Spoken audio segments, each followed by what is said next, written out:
Kate Castella in Anaman Lascan Porla. Mil magad Gaeilge agus Arabana ma ceist leis an túrascáil seo staidéar theaghlaigh atá ag tógáil gclann le Gaeilge le Ceisteanna limbistéir effigiú le Gaeltachta agus go háirid cad é deartcha na rinne ó híomh an staidéar seo agus na moltaí atá an moltaí héan go dtí a seacht agus na barta atá bartaí agah ó híomh an staidéar Harbh tábhachtach seo gur magad. Gurmagat Gaeilge. Mar táráte gom ribh seo chum fáil san bhór rivalsú an taide stairní ó Tuismitheoirí na Gaeltachta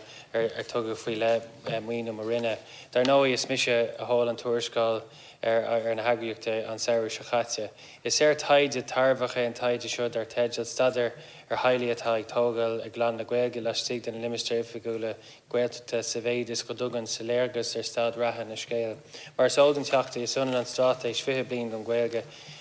agus an plan gníomhachta lena muine agus policy an rialta se lena Gaeilge agus na Gaeltachta. A cóhéis bhar 3.1 den plan gníomhachta bhuiineann leis an réimse gníomh an taile a chur na teanga ar aig. Níor bhiste an talúnta suas le 1.2 milliún ar an tréimhse fi a hain go fi trí a cadimé de Tuismitheoirí na Gaeltachta an uirí a lua. Tágan an ciste ardaithe seo sna sála ar an giste a chur ar fáil den agriocht don tréimhse gábhlíonn go le ribh seo chun chlór choéimhne ar las taile Gaeltachta aimú. Chur an talent is ratha ar chumas na hagraíochta chur leis an réin gníomhachtaí agus tacaí atá a réir a chús na counter Gaeltachta éagsúla le chúna blanúnach mar rinne mar hacha breise de hailí Gaeltachta atá ag tóga cluine le Gaeilge nó atá ag géirí é sin a dhéanamh. Tá sé seo ile dhéanamh mar hacha forumlán daimú bisisiúil an phróiseas plan le teanga agus an foilsithe don idirchas Gaeltachta réin.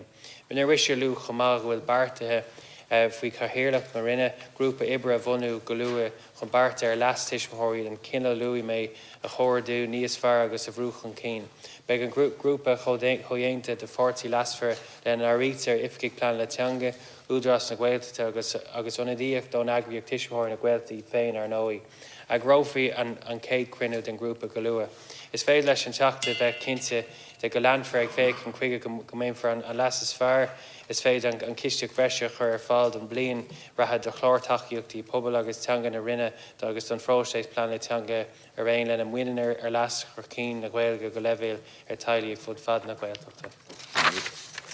Ar etníam gur seo tú an taide seo agus an túrascáil seo, etníam gur thug do Roinn airgid chun an túrascáil a chur le chéile. Ach a bhhad níos tábhachtaí an nud atá ráite le Ceisteanna túrascáil is taide táneach é, so sin é ní taide nua ach tá an taide bailithe le chéile agus an teachtrach láidir go bhfuil is léir an taide a rinne sa Gaeltacht le roinnt blianta nús go bhfuil géarcéim sa Gaeltacht maidir le labhairt na teanga. So an fá chur mé an ceist ná na moltaí atá an seo tá sé har a bheith practicúil go háirid ó híomh fáilí linmh molle 6.6 agus tá si de géirí go méid struchtúr an éascóí an tlí is féidir le clín fáil áil ar le daoine ar a thuirt don a páistí le Gaeilge ó gúchas nó le neart Gaeilge. Sin má ceist cadíad na rudaí practicúla atá a dhéanamh ag do Roinn bunaithe ar an taide seo. Ein tíim le go bhfuil an taide an tábhaíocht agus go bhfuil na moltaí an practical mar a dúirt tú. Agus mar luí méid tá bartaí grúpa ibrithe a bhunú faoi cathaoirleach mar rinne chun barta ar leas Tuismitheoirí den cinál luigh mé a chóirdú agus a bhrúchan cín. Bei ionadaíocht ag pórtaí a lasfar an rúcha ar an áirítear ifigigh plan le teanga údarás na Gaeltachta agus ionadaíocht ón agriocht Tuismitheoirí na Gaeltachta iad féin ar nóí. Agus agrófar an chéad cruinniú den grúpa go luath. Galam don teach agus don teach go lamfií mé agus marín ag féic an chuige muinfar an lasas fearras féidir as an gisiad freise bhí ar chunas a chláánú do fih dó don chlór tacaíocht de pobal agus teanga na rinne agus don phróiseas plan le teanga agus go méid sé chun leas a churchan cí na Gaeilge ar an áirítear an réimse tailí fud fad na Gaeltachta. Magad ar clisam de gealúnt agus tá sagum go bhfuil do chríiste i gúsaí Gaeilge. Agus fáilseam go bhfuil inis